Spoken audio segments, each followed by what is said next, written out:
Assalamualaikum warahmatullahi wabarakatuh. Perkenalkan, nama saya Muhammad Randa, NIM 22338024, mata kuliah Material Teknik. Baiklah, saya akan menjelaskan tentang klarifikasi material teknik. Perspektif sejarah material. Perspektif sejarah material adalah pendekatan dalam sejarah yang menekankan pentingnya faktor material atau kehidupan materi dalam membentuk dan mempengaruhi peristiwa sejarah. Perspektif ini berpendapat bahwa aspek-aspek seperti teknologi, ekonomi, infrastruktur, dan sumber daya alam memiliki peran yang signifikan dalam membentuk kehidupan sosial, politik, dan budaya suatu masyarakat. Dalam perspektif sejarah material, perubahan dan perkembangan dalam bidang teknologi seperti penemuan baru atau inovasi dapat menjadi penggerak utama dalam perubahan sosial dan politik. Perspektif sejarah material juga menekankan pentingnya faktor ekonomi dalam membentuk peristiwa sejarah. Faktor-faktor seperti perdagangan, pertanian, kekayaan sumber daya alam. Dalam distribusi, kekayaan dapat mempengaruhi hubungan kekuasaan, konflik, dan perubahan politik dalam suatu masyarakat. Namun, penting untuk dicatat bahwa perspektif sejarah material tidak mengabaikan faktor-faktor non-material seperti agama, ideologi, dan budaya. Sebaiknya pendekatan ini mengakui bahwa faktor-faktor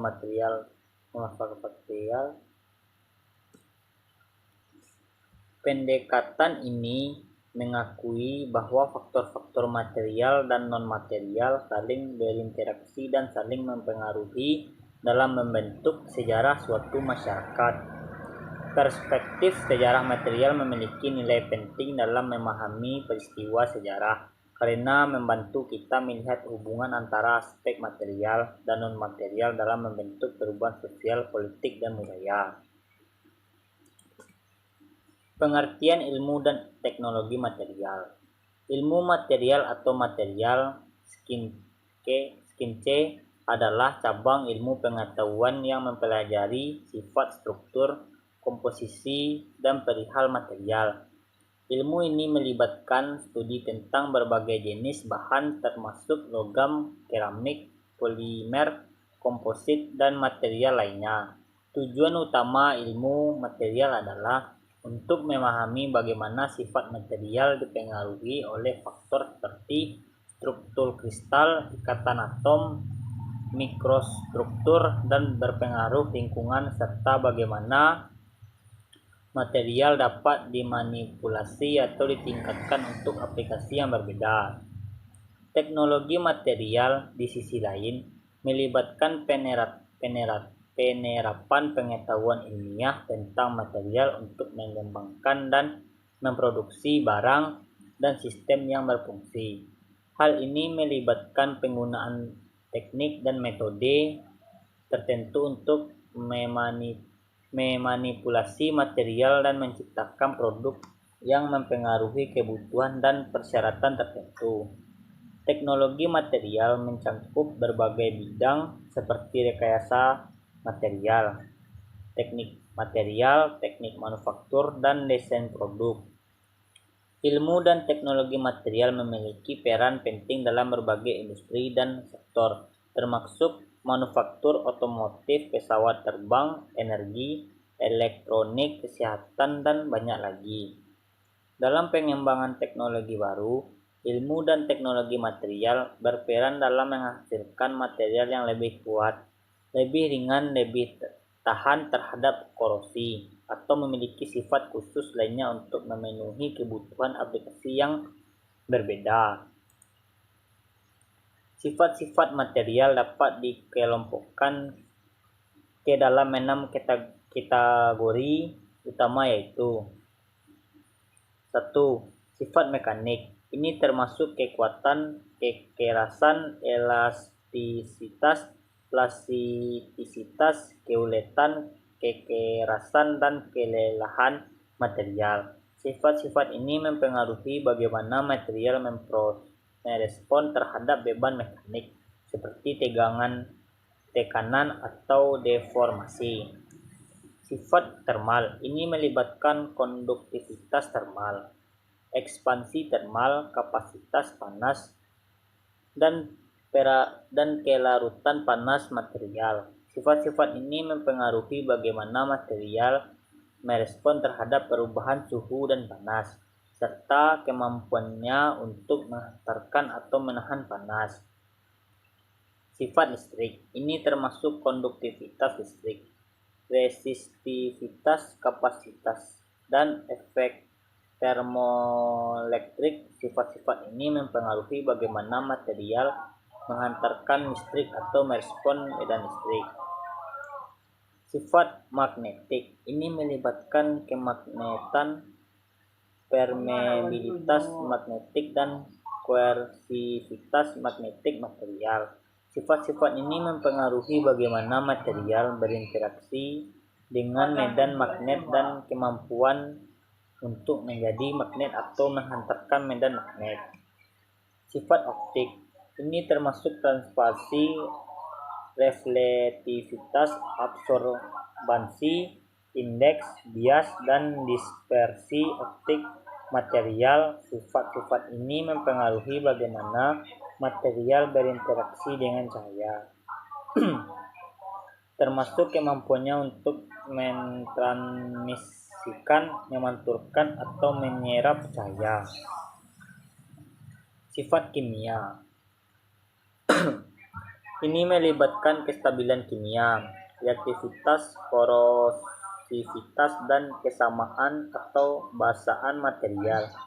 Sifat-sifat ini mempengaruhi bagaimana material berinteraksi dengan zat kimia lainnya dan kemungkinan terjadi reaksi kimia atau degradasi. Klarifikasi material.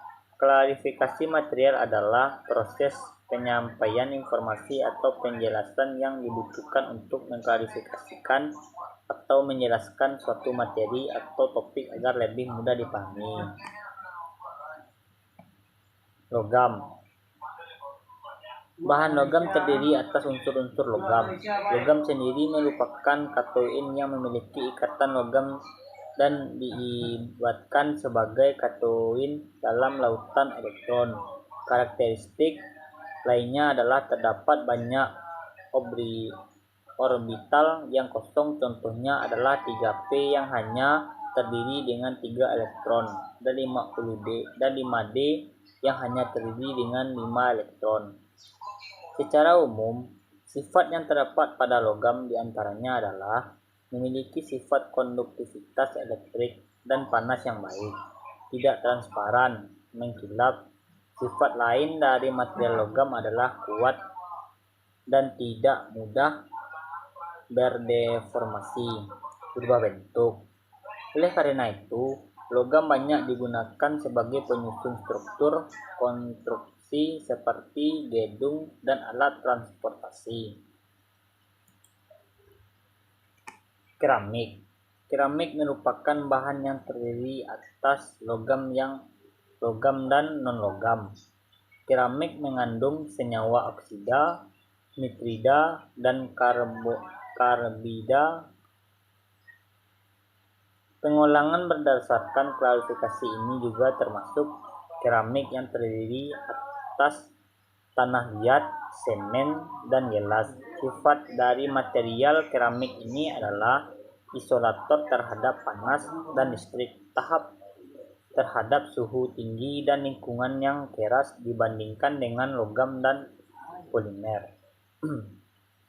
Secara mekanis, sifat dari material ini keras namun getas. Contoh penggunaan material keramik adalah pada refraktori, busi motor, benang, dinding pesawat ulang, alik, optik, dan lain sebagainya. Polimer. Sebagian besar polimer terdiri atas bahan-bahan organik yang terdiri atas karbon dan hidrogen di tanah dengan unsur non-logam. Namun, polimer terdiri atas struktur molekul yang besar yang tersusun atas monomer. Karakteristik dari polimer adalah memiliki kerapatan jenis yang kecil dan keuletan yang tinggi.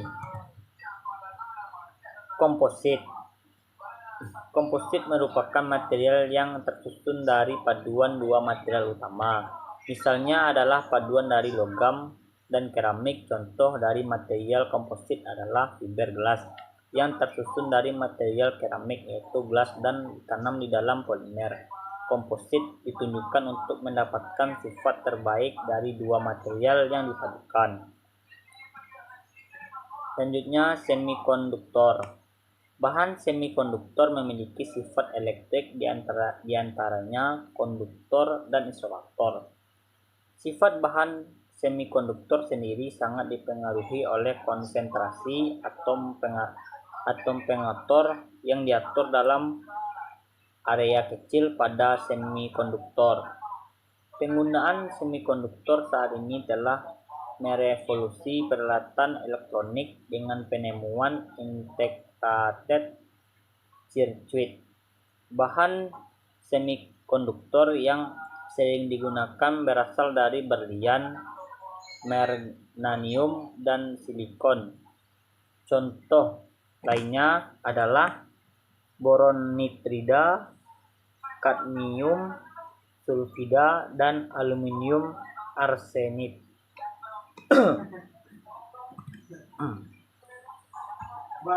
Biomaterial merupakan bahan yang ditunjukkan penggunaannya dalam bidang medis, yaitu perbuatan bagian impian tubuh yang terkena penyakit atau rusak karena tekanan atau benturan. Bahan yang digunakan adalah bahan yang tidak menghasilkan senyawa racun ketika ditanam di dalam tubuh.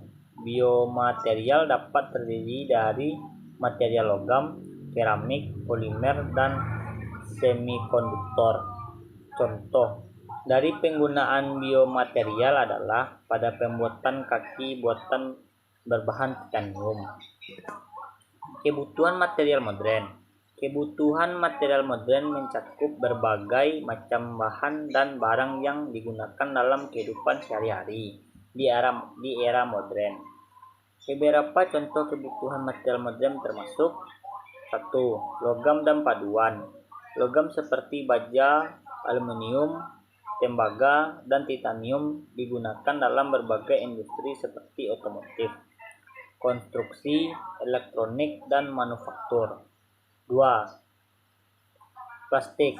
Plastik digunakan dalam banyak produk konsumen seperti botol air minum, tas belanja, peralatan rumah tangga, dan komponen elektrik. 3. Bahan bangunan. Bahan bangunan modern seperti beton, kayu lapis, kaca, dan keramik digunakan dalam konstruksi bangunan seperti rumah, gedung, perkontrakan, jembatan, dan jalan raya. 4. Serat sintesis.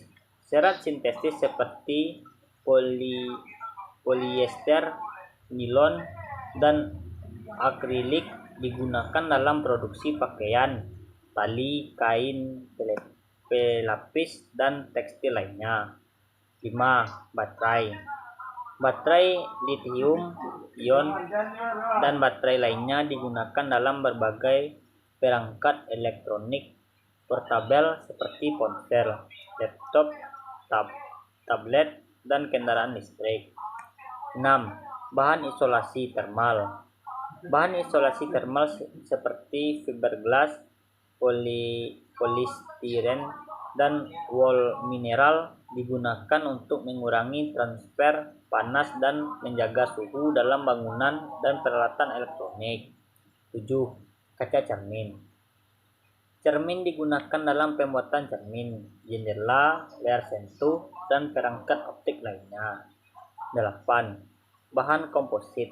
Bahan komposit seperti karbon serat, fiberglass, dan kevlar digunakan dalam industri otomotif, dirgantara, dan konstruksi untuk memperkuat dan mengurangi berat material.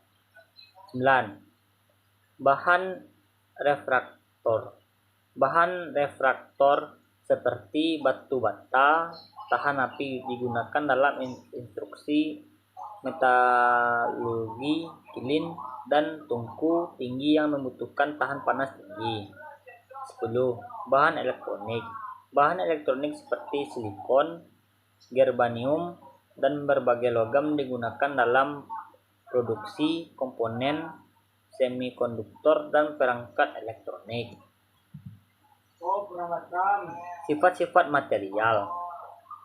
Sifat fisik material merujuk pada karakteristik fisik yang dapat diamati atau diukur tanpa mengubah komposisi kimia material tersebut. Sifat-sifat fisik ini membantu dalam mengidentifikasi, mengklarifikasi, dan memahami material. Sifat fisik ini sangat penting dalam ilmu material dan berpengaruh pada penggunaan dan aplikasi berbagai jenis material dalam berbagai konteks seperti industri, teknik, kimia, dan fisika. Macam-macam sifat mekanik material. Sifat mekanik material mengacu pada respon dan perilaku material terhadap gaya dan beban mekanik. Berikut adalah beberapa macam sifat material yang penting. 1. Kekuatan. Kekuatan adalah kemampuan suatu material untuk menahan gaya atau beban tanpa mengalami deformasi permanen atau kerusakan. Kekuatan dapat diukur dalam berbagai bentuk seperti kekuatan tarik, kekuatan tekan, atau kekuatan lentur. 2. Kekakuan.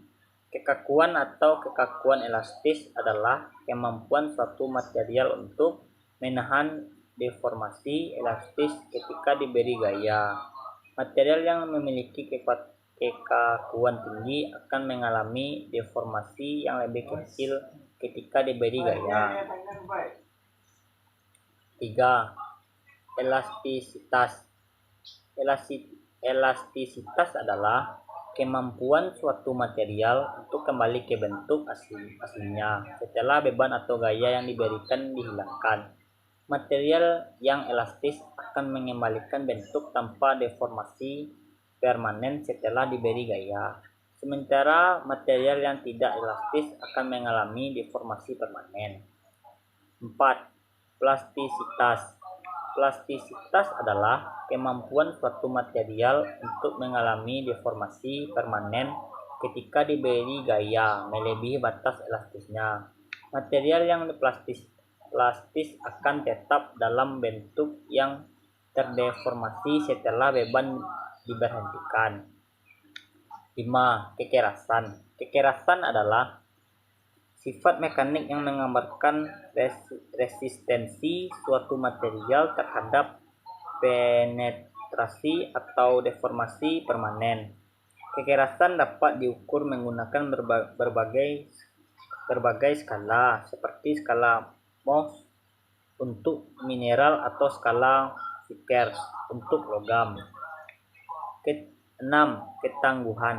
Ketangguhan adalah kemampuan suatu material untuk menyerap energi sebelum mengalami retak atau kerusakan. Material yang memiliki ketangguhan tinggi dapat menahan beban yang tinggi sebelum gagal. Sementara material yang memiliki ketangguhan rendah cenderung retak atau pecah dengan mudah. 7. Renggangan. Renggangan adalah perubahan dimensi atau bentuk suatu material ketika diberikan beban atau gaya. Renggangan dapat diukur sebagai perubahan panjang, perubahan sudut, atau perubahan volume. 8. Kekuatan lentur. Kekuatan lentur adalah kemampuan suatu material untuk menahan beban lentur tanpa mengalami deformasi permanen. Kekuatan lentur penting dalam aplikasi struktural seperti balok atau jembatan. 9. Kelelahan. Kelelahan adalah kemampuan suatu material untuk menahan beban berulang dalam jangka waktu yang lama tanpa kegagalan. Material yang tahan terhadap kelelahan memiliki umur layanan yang lebih lama dalam aplikasi yang melibatkan beban berulang. 10. Kestabilan dimensi. Kestabilan dimensi adalah kemampuan suatu material untuk mempertahankan dimensi atau ukuran yang stabil dalam perubahan suhu atau kelembaban. Material yang memiliki kestabilan dimensi yang baik akan tetap memiliki ukuran bentuk yang konsisten dalam berbagai kondisi lingkungan. Sifat mekanik material sangat penting dalam desain dan pemilihan material untuk berbagai aplikasi seperti konstruksi, otomotif, manufaktur, dan lain-lain. Pemahaman sifat mekanik material membantu memastikan bahwa material yang digunakan sesuai dengan persyaratan dan beban yang diberikan. Jadi kesimpulan dari klarifikasi material teknik adalah bahwa sifat fisik dan mekanik material memainkan peran penting dalam pemahaman dan penggunaan material dalam berbagai aplikasi teknik. Sifat fisik mencangkup karakteristik seperti massa, volume, bentuk, warna, dan konduktivitas. Sementara sifat mekanik mencangkup kekuatan, kekakuan, elastisitas, elastivitas, kekerasan, ketangguhan, renggangan, kekuatan lentur, kelelahan, dan kestabilan dimensi. Pemahaman yang baik tentang sifat-sifat ini kemungkinan ensure dan perancang untuk memilih material yang sesuai dengan tuntunan aplikasi tertentu. Dengan menggabungkan pengetahuan tentang sifat fisik dan mekanik material, mereka dapat merancang struktur atau produk yang memenuhi kebutuhan fungsional dan keamanan. Selain itu, pemahaman sifat mekanik membantu dalam mengatasi bagaimana material akan berperilaku di bawah beban tertentu, termasuk apakah mereka akan mengalami deformasi elastis atau plastis, kelelahan, atau bahkan kegagalan. Dalam teknik, pemilihan material yang tepat dan penggunaan sifat material dengan bijak sangat penting untuk mencapai hasil yang diinginkan dalam hal kinerja, daya tahan, dan efisien. Oleh karena itu, pengetahuan tentang sifat fisik dan mekanik material merupakan dasar-dasar yang penting dalam disiplin teknik dan berperan dalam inovasi dan pengembangan teknologi. Sekian dari saya, terima kasih.